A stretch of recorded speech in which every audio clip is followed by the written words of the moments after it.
Welcome back to Global Connections. I'm Jay Fidell. This is ThinkTech Hawaii. Today, we're going to talk to Rupmati Kandekar, a geopolitical analyst, our special geopolitical analyst, about what happened at the G7. You've heard about it. So why don't you tell us about the G7? How did it get organized? Who's involved? Why did they meet? And what did they plan to talk about at this particular meeting? So, Jay, the current affairs that we have, June 13th to June 15th was the 50th G7 summit.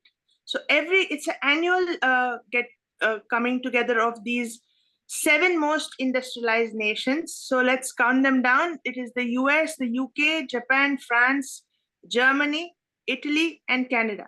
It was formed in 1975, and Canada came in 1976. For a brief moment, G7 became the G8 when they brought in Russia, but in 1998. But after the Crimea incident, Russia was removed in 2014. So, Jay, to give you an idea of what this is, this is a group of industrialized nations that meet annually to coordinate global economic, international security, and energy policies. So these 3 things are the core of this G7 organization. And the presidency rotates every year. And the presidency holding country decides the agenda for that particular day. Interesting to note that they have no permanent infrastructure or no permanent secretariat. It's a shifting rotational organization which moves from country to country, like the G20 we had discussed. So, Jay, this time it was Italy. It was in the hands of Italy, and Meloni was at the head of the presidency. So they had 3 key outcomes in this. They first launched the G7 Apollo Food Systems Initiative, that is the AFSI, which is efforts to intensify efforts to remove the structural barriers in food security and nutrition. The second was the Partnership for Global Infrastructure Investment, which is the PGII, which mobilizes or aims to mobilize $600 billion by 2027. So it's going to be very close and a huge amount. So this is to fund infrastructure projects in developing countries and private investments. Now, Jay, this is going to be interesting because we're going to discuss further how it is a direct response to China's Belt and Road Initiative, the BRI. Yeah. And the third is artificial intelligence. Now we know it's the keyword in today's global system, artificial intelligence. So there was an announcement made to develop a brand which would support implementation of the International Code of Conduct for organizations who are developing these advanced AI systems. So technology also came in. And Jay, this is, you have this G7 discussing how the conflict in Russia, Ukraine, Middle East is giving global impact. And you have relationships between the developed countries and developing countries coming in. And you have guests like, India, UAE being invited. So that's a brief outline of what the G7 was this year. Okay, why didn't they invite China and Russia? Jay, Russia is busy in Ukraine, and China, because this partnership for infrastructure development, China has a very ambitious project known as the Belt and Road Initiative, BRI, to ape the Silk Road, which was there, and India, Saudi Arabia, US, and Europe has come up with the IMEC, that is the economic corridor, which will bypass the Suez Canal, will bypass the Suez Canal and give us a 16-day journey from India to any European port. Now, the Houthis that we discussed time and again, Jay, will bypass those pirates and these issues of security. Israel is also very well involved in this. They have come up with ports. And so it has completely rivaled that ambitious project of China. And so China refuses to acknowledge this, because this $600 billion that they're talking of is going to fast track this IMEC project. And it's going to benefit Europe, It's going to benefit the Middle East. It's going to benefit India. When these guys meet, they talk about trying to achieve these certain goals around the world. Do they put their money where their mouth is? Do they go around the table and say, we want X dollars from you and X dollars from you and X dollars from you? And when they reach agreement like that, do these countries belly up and actually contribute the money? Is it a way of fundraising for projects that the G7 deems worthy? Yeah, Jay, they do raise money for the projects, but right now, if you see the GDP of the BRICS is around 40% larger than of the G7. So their initiatives are going to be more effective than the G7. You know, Italy with Meloni and Canada with Trudeau are number 9 and 10 in the world in terms of GDP growth. You have India and China, which are Russia also at the top, who are not there in the G7. So biggest market, biggest manufacturer, one of the players in the market, not there in the top 7, makes policies difficult to implement naturally. And so, Jay, we have seen that Meloni invited Modi even before the general elections were announced, and she assumed that he would be winning, and she had invited him. This is known as the Melody effect. You know, the Instagram that she has gets, what do you say, bamboozled with all kinds of Indian comments. They love the Meloni and Modi camaraderie, and she actually greeted every host with a namaste instead of handshake. So that was taken as a huge thing, you know. So, and right wing governments, nationalist policies, all this plays up. Modi really gets around, doesn't he? And he's the eye in BRICS, isn't he? And so BRICS is in kind of a competition with G7, isn't it? So he's in both?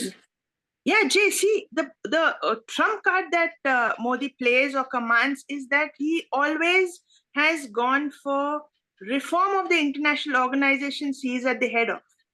So when he got the G20, he included the African Union as a member. When it comes into BRICS, he includes African nations, he includes the Middle East. These are very big things. It is a kind of reform which the other international organizations are stuck in.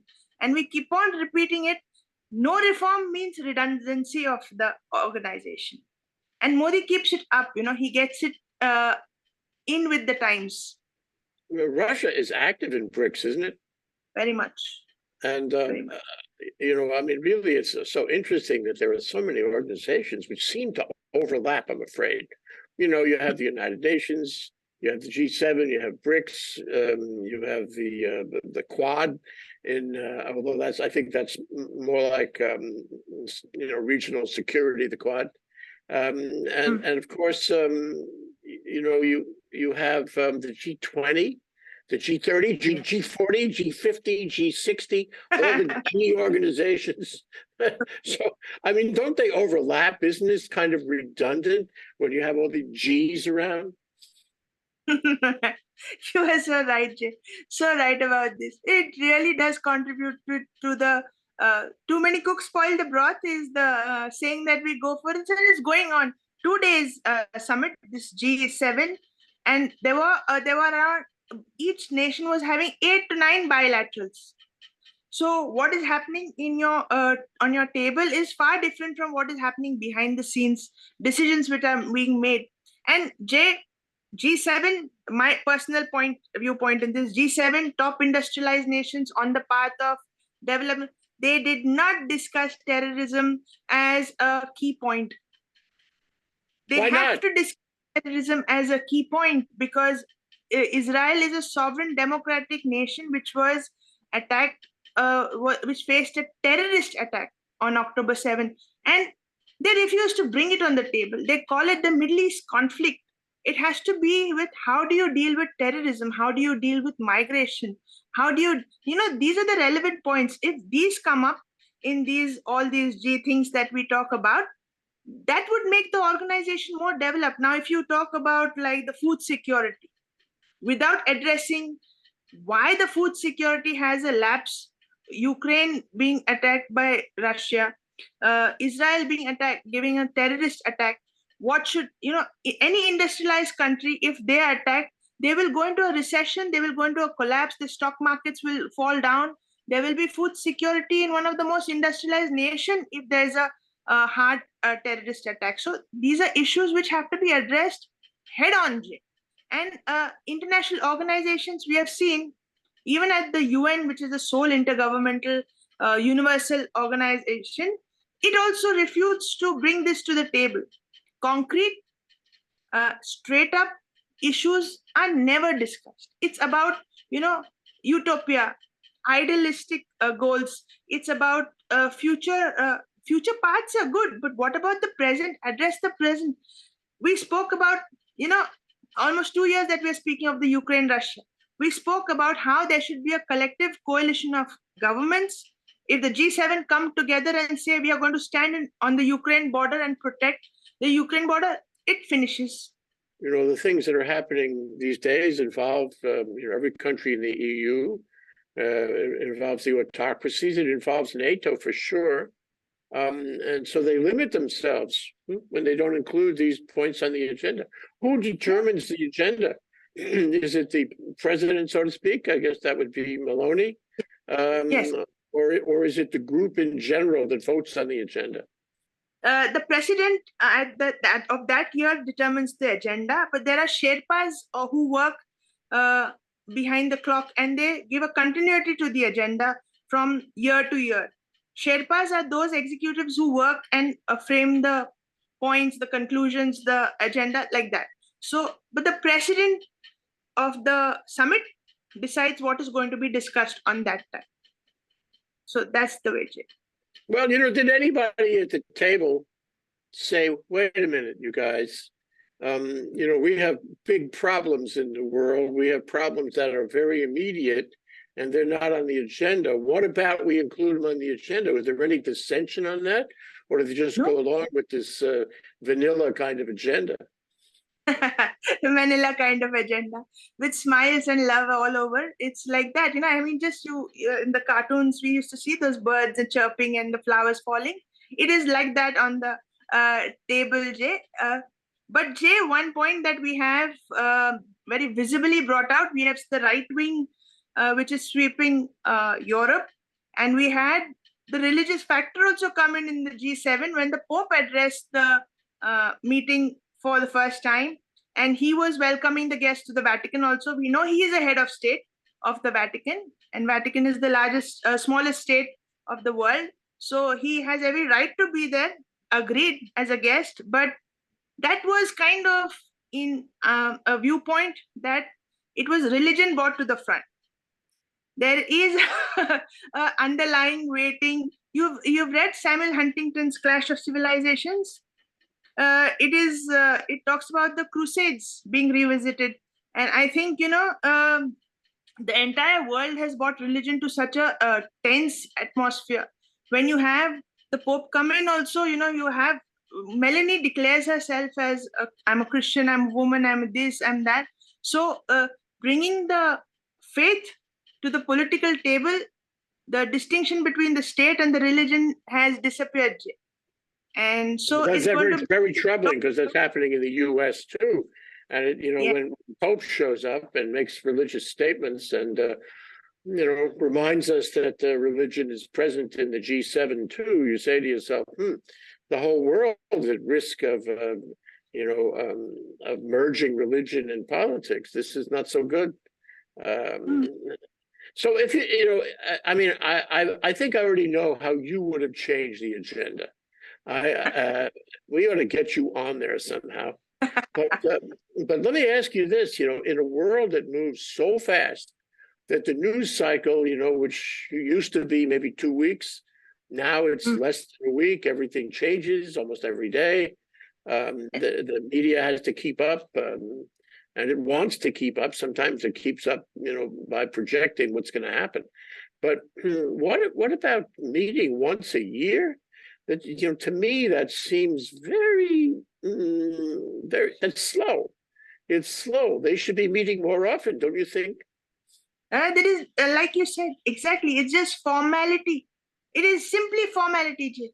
because now they will move immediately. They went to peace talks. Now there'll be there will be a BRIC session. Then there'll be a G15. There'll be a G7. It'll just continue. What actually is the crux of the matter, Jay, is how effective these decisions are and what role do these countries play. I'm telling you, if the G7 excludes, it has to be a reforming organization that every year the top 7 will be included. But if you stick on to what has been the situation in 1975, who were the top 7 in 1975, and stick to it, doesn't work. Canada is not number 8, it's number 10 in the world. So if you have them as G7, it makes the organization itself redundant by name itself. So how is Canada going to enforce anything on India or China? Or on the, it doesn't make any sense. So Oh, it has very good point. every 5 years, every 10 years, change it, reform it. Reform is the key, Jay. Yeah, they don't agree. They don't coordinate with others. No real global collaboration. Because as we have discussed before, United Nations isn't doing much these days. It's been hampered by the rules of the Security Council and other political considerations that make it less than effective. So, what I get is, gee, wouldn't it be great if all of these organizations somehow got together and met together, and they don't have to actually consolidate and merge. That would be too much to ask, but they could meet together. The G7, the G20. I mean, all of these organizations could be in the same room and they could have a conversation together. And wouldn't that be good for the world? A, do you agree? And B, do you think that's ever going to happen? I agree. And like you always say, it's never going to happen because there is a continuity that these organizations have. You have the guest of honor, European Union, in all these summits. But what do? Do they speak up? Do they come up with an opinion? Do they come up with some concrete, international organization in an international organization? Mute, absolutely mute. So this muteness day has led us to watch massacres take place in front of our very eyes. We have the technology, we have the military capability, we have cash, we have resources, we have humans, but we cannot prevent loss of life due to terrorism, due to invasion, due to all these things, in spite of so many infrastructure benefits that we have. So that is a lacking in humanity itself, that we cannot do anything as collectively or singularly, Jay. And it's to a point that it's come that we are just mute spectators. We talk, but the people who have to do anything, they're not implementing it, Jay. I saw an article a couple of weeks ago about France. France wasn't the only one, but it was in a group of, I guess, NATO countries or EU countries. And that was contributing hundreds of millions of euros, to an organization that stopped immigrants who were from the global south, who were trying to get into Europe. And worse, they returned them to their own countries in, sub-Saharan Africa, where people are starving and they're so unhappy. And they returned them by force. And they actually detained them along the way when they got to these sub-Saharan countries. And I'm saying, gee, France, for example, I recall in the article, spends hundreds of millions of euros to do that. But that's not solving the problem at all. It's merely making people even more miserable and giving them fewer options. And it's not helping those sub-Saharan African countries, which are in deep, deep problems. And so I wonder, how a country like France, for example, could be involved in that kind of thing, spending the money in the wrong way, in a non-productive, non-humanitarian way, at the same time espousing all these humanitarian views in other organizations. There's a lack of consistency, don't you think?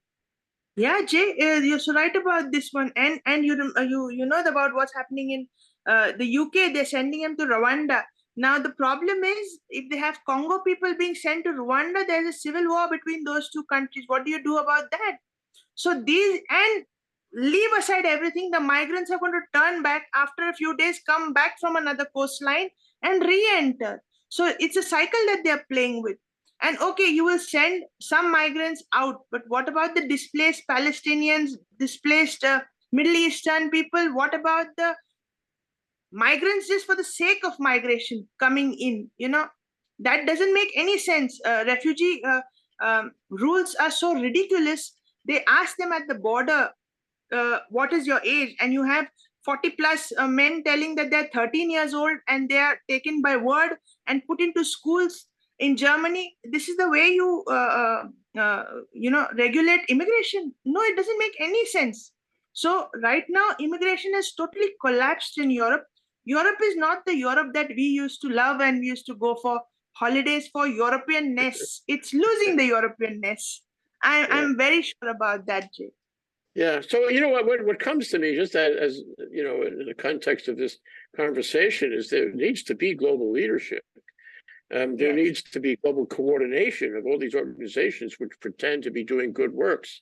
And there isn't. And so you have inconsistencies in the effort to solve global problems by not actually collaborating. What about the U.S.? What role does the U.S. play in the G7? What did it play in Italy a few days ago?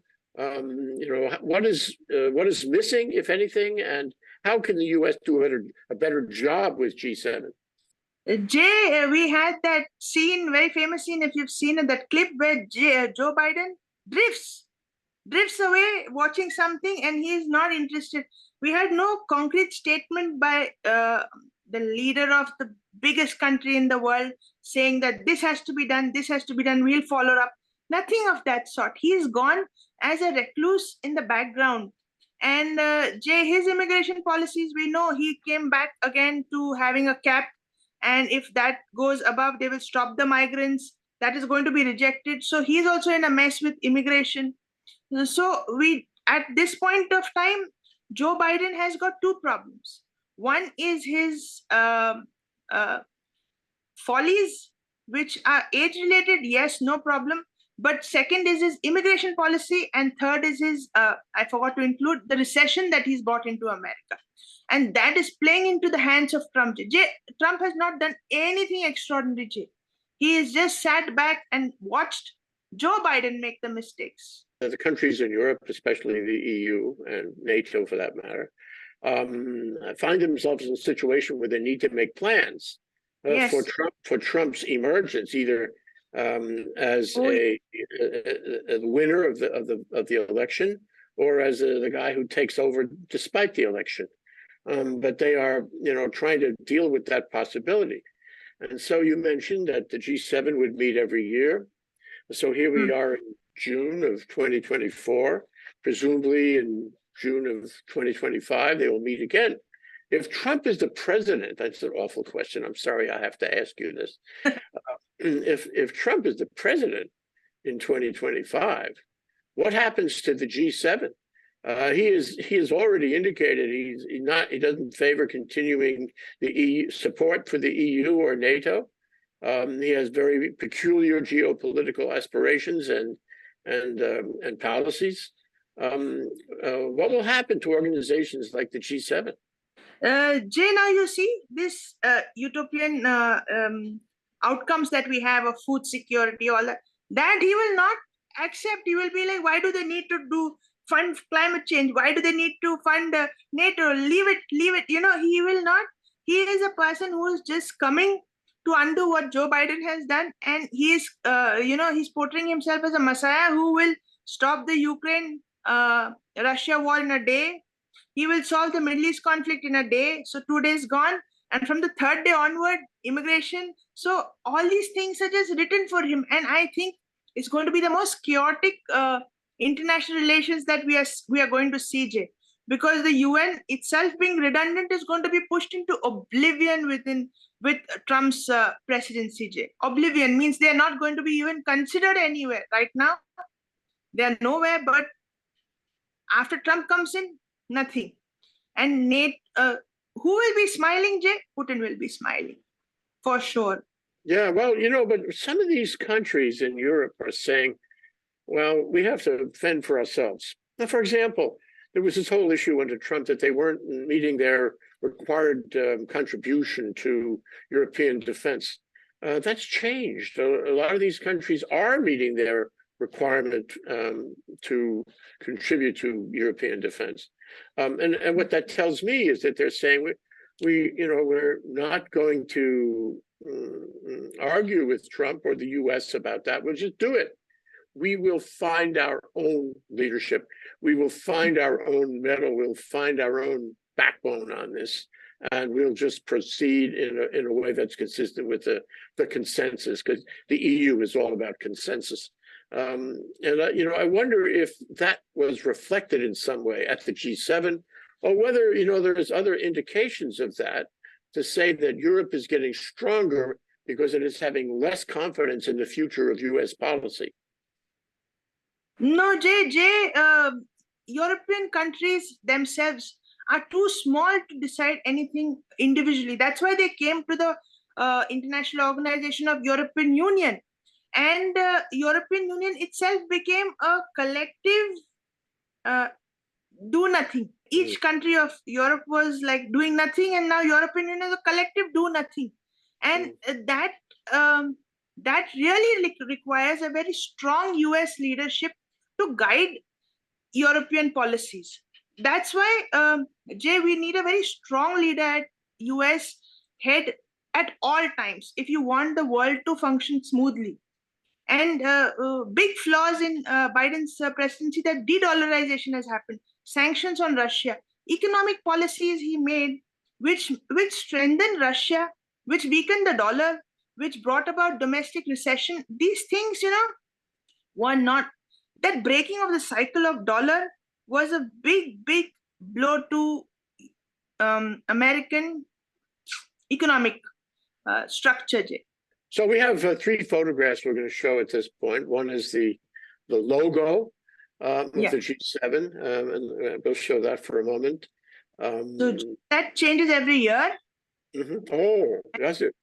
That changes every year. So this is the G7 for, it was held in the Apulia district of Italy. So they have the Apulia region written over it. And then you have the opening. Picture of everybody who showed up at the opening. Yeah. And we can see who's there. We can see the national leaders who were there. All 7 of them. And then we have a picture of the closing. And it's the same crowd, I suppose. And they don't look any more tired than they did when they started. 2 days. It's a smiley face picture. 2 days. I don't think they had any, efforts put that they would get tired that much. But you have all the guests invited. The UAE is invited. India is invited. The European Union comes in, and the Pope, like we discussed. So it's a larger picture. The family expands on the second day. So that way. Well, I come out of this discussion thinking, gee whiz, it would be better if they really got together and discussed controversial issues and took controversial positions and not worried about, doing vanilla. It's more than a few bucks here and there. It's more than platitudes. We live in a world that arguably is declining and becoming more autocratic. And, I wonder what the conversation was behind the scenes. I mean, we know, for example, they sit around a big table, a lot of people, big table, and they make these, profound statements and all. But what about the cocktail parties? What about the late night conversations? Do you have any idea of how it goes with them? Do they speak candidly among themselves off record? Oh, Jay, after the summit takes place, the parties that you wonder, is this the same place that the discussions have taken place in the morning? And the atmosphere completely changes. We have seen that happen in the General Assembly, the hall. And behind you have another a mini hall where you have the parties, loud music and drinks and all things. And first time I saw it, I was in a shock. I was like, how can this happen? They discuss so many good things in the morning. Why are they like this in the evening? And I couldn't understand it. I just couldn't understand it. How they become Jekyll and Hyde in a matter of hours. Well, we live in a troubled world, and you really wonder how they could have all these social gatherings and celebrations, what have you. Yeah. And this is really serious business, and we have an expectation they will address it seriously, but I'm not sure that happens. So, my question, I suppose, is could they change that, or is the organization ultimately going to go down the track in this very sort of limited fashion, in its own little silo? Or is it possible that somebody could actually change it? What do you see for the future of the G7? G7, 1975 formed, no reform, staying redundant and still hopeful that those G7s remain the top 7. Even when you're seeing them falling out of the numbers, they have to reform, bring in new ideas, bring in new members, make it more aggressively, effective. That is the way to go for any organization. If a school is teaching a curriculum and the world changes, you have to change the curriculum. You change the principle, you do something. But if you keep on just keeping the same 7 members, if Melanie decides what the world will be like in 2050, I don't think anybody will pay attention. But if Biden decides what will be the world in 2015, you'll take him more seriously than Melanie, right? So it has to be that kind of the right person at the right time speaking the right things, Jay. Then only the world will stand up and take notice. And we have seen propaganda, media, pseudo-liberals, they lap this up. They lap up the drawbacks because it plays to their gallery, Jay. It plays to their audience. And they don't, effectiveness would lead to solving so many of the world's problems. Pseudo-liberals and propaganda, people don't like it because it's their way of earning also right now. They're earning a lot in this pseudo propaganda that they deal in, and it hurts them. When you have effective organization, and this kind of situation which is happening right now, they're thriving in it. One last question, Rupmati. I mean, you've given us a lot to think about, and you told us, in my perception, things that have not really been the subject of commentary in the media. Here's an important meeting with important people. It has a history and potentially a future. It is the G7 after all. And the question I put to you is, you've read, you've studied, you've looked at how the media has responded and how the media has covered the issues that you have been covering with me here today. Has the media done a good job in reporting what these guys are doing and what they're not doing? Jay, so many of our viewers will find out what is the G7 by watching our show. It is not in the headlines. You see, Zelensky's peace talks were more in the headlines. Zelensky attending the G7 and trying to get funding for himself was more in the headlines. What the G7 is actually talking about, artificial intelligence or food security or the IMAC corridor, is not in. How many newspapers have spoken about these important issues, Jay? When 16 days from, if a cargo reaches from the coast of India to the shores of Europe, that is going to be such a big thing economically. That has to be highlighted if you want the shares or the market to respond positively. You solve the piracy issue. All these things, Jay, the media doesn't play to the gallery for this. They will talk about, I told you, the melody effect of Modi and Melanie, but they don't talk about how Melanie wanted Modi to endorse Ukraine's side, and he is refusing. He wants Russia as a strategic partner more higher than Ukraine. So all these dynamics of politics are the ones which are more interesting, and media doesn't show that to us. So we thrive on behind the scenes these strategic movements rather than what is shown in the media. Thank you so much, Rupmati Kandekar, Dr. Rupmati Kandekar, our geopolitical analyst. Thank you so much. I look forward to our next discussion. Thank you very much, Jay. Aloha.